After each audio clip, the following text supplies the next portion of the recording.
अब कौन माई का लाल पैदा लिया है जो बिहार को पाकिस्तान बना देगा, बांग्लादेश बना देगा और नेपाल बना देगा। यहाँ लोकतंत्र की जननी है, लोकतंत्र की अवधारणा है। आपके पिता लालू जी ने कवायद किया था, राष्ट्रपति शासन लगवा करके रात के अंधेरे में, लेकिन बिहार के राजनीतिक और सामाजिक सद्भाव बिगाड़ने की एक बड़ी साजिश चल रही है। चुनाव परिणाम जो भी आए वो एग्जिट पोल के आधार पर एग्जैक्ट पोल क्या होगा यह तो ईवीएम में कैद है, लेकिन कैद खाने में रहने वाला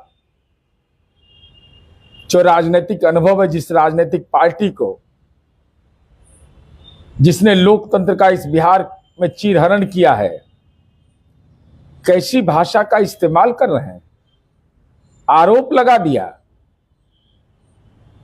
कि सत्ता के प्रबंधन से 2020 का चुनाव जीता गया है, प्रशासनिक तंत्र का दुरुपयोग किया गया है। मैं पूछना चाहता हूं, और अगर मेरे आरोप गलत है तो इसका जवाब दे राष्ट्रीय जनता दल और महागठबंधन। 2020 का विधानसभा चुनाव हुआ था, मटिहानी में हमारा उम्मीदवार 333 वोट से हारा था। मटिहानी में 333 वोट से हम चुनाव हार गए थे, तो हमने प्रशासकीय प्रबंधन करके क्यों नहीं चुनाव जिता दिया। हमारे एनडीए के उम्मीदवार डिहरी में 464 वोट से हार गए थे, तो क्यों नहीं प्रबंधन करके चुनाव हमने जिता लिया। हमारे उम्मीदवार कुढ़नी से 712 वोट से चुनाव हार गए थे, तो हमने क्यों नहीं चुनावी प्रबंधन कर लिया। हम बखरी से 777 वोट से हारे। 4 हमारे उम्मीदवार 333, 464, 712, 777 वोट से हारे। यह चुनाव आयोग का दस्तावेज बताता है। तो हमने तो प्रशासनिक तंत्र का कोई दुरुपयोग नहीं किया कि हवाबाजी कर रहे हैं। प्रशासन उस समय भी मेरी सरकार थी। चुनाव आयोग जब आचार संहिता लागू कर देता है तो चुनाव आयोग की जिम्मेवारी होती है मतगणना कराना, मतदान कराना। और हम कम सीट से कम अंतर से जीते, वो नजर इनको आ रहा है। जैसे हम हिलसा जीते थे 12 वोट से, तो हमने दुरुपयोग कर लिया। हम जीते बरबीघा 113 वोट से, तो दुरुपयोग कर लिया।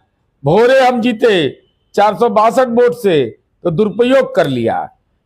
हमने बछवाड़ा जीता 484 वोट से, तो दुरुपयोग कर लिया। हद हाल है इन लोग का, क्या से क्या कुतर्क देते रहते हैं। द्वितीय चरण का मतदान होना था ठीक एक दिन पूर्व, माननीय तेजस्वी यादव ने वैशाली के स्ट्रांग रूम के बारे में सवाल खड़ा कर दिया। वैशाली जिले के उम्मीदवार हैं ये, या तो उम्मीदवार से इनकी किसी से बात नहीं होती है। महनार से जहां हमारे प्रदेश अध्यक्ष चुनाव लड़ रहे हैं उमेश सिंह कुशवाहा, रविंदर सिंह का ये मेरे पास दस्तावेज है, और उस दस्तावेज में साफ तो वीडियो है, वीडियो, उसमें उन्होंने कहा कि स्ट्रांग रूम में कोई गड़बड़ी नहीं हुई है। क्या वातावरण बना दिया। आपके लालगंज के उम्मीदवार के प्रतिनिधि रणधीर कुमार, वो वहां उपस्थित, तो वो कह रहे कोई गड़बड़ी नहीं हो रही है, और तेजस्वी यादव कह रहे हैं गड़बड़ी हो रही है। भाई आपका जिला का उम्मीदवार है, आपके जिला के उम्मीदवार से भी आपकी बातचीत नहीं होती है। ट्वीट का खेल खेलते रहते हैं। और आपने क्या कह दिया, राष्ट्रीय जनता दल के लोग क्या भ्रम पैदा कर रहे हैं। ये चुनाव आयोग को जवाब देना है, मुझे जवाब नहीं देना है। लेकिन एक राजनीतिक कार्यकर्ता होने के नाते हमारी जिम्मेवारी बनती है कि हम अपने दल के कार्यकर्ता से संपर्क करते हैं। जब सासाराम का मामला आया, क्या भ्रम फैलाया गया। अरे भैया 3 लेयर में पैरामिलिट्री फोर्स रहता है। सासाराम के बारे में आपके पार्टी की ओर से यह प्रचारित किया गया अनीता देवी नोखा में उम्मीदवार वहां उपस्थित थी। वहां उपस्थित थे मंगल राम, जो कांग्रेस के चेनारी के प्रत्याशी हैं, सत्येंद्र शाह के प्रतिनिधि थे, ज्योति सिंह और उनके अधिवक्ता के साथ थे उपस्थित विनय सिंह, जो सासाराम से जनसुराज के प्रत्याशी थे। भाई अपनी नाकामी को आप राजनीति में एक हार का बितंडा दूसरे के माथे फोड़ना चाहते हैं। 2019 में आप हारे, 2020 में हारे, 2024 में हारे, लगातार हार की कवायद है। संकट अपने नेतृत्व पर है तेजस्वी जी आपको, इसलिए अनर्गल आरोप लगा रहे हैं। मेरा सीधा सवाल है कि 2020 में 4 ऐसे विधानसभा जिसकी चर्चा मैंने की, बहुत कम वोट के अंतर से हम चुनाव हार गए, हम अपने पैर में कुल्हाड़ी मार लिए। ऐसा होता है कहीं? अरे सच को कबूल करिए और तड़पिए मत। ऐसा होता है कहीं? अरे सच को कबूल करिए और तड़पिए मत।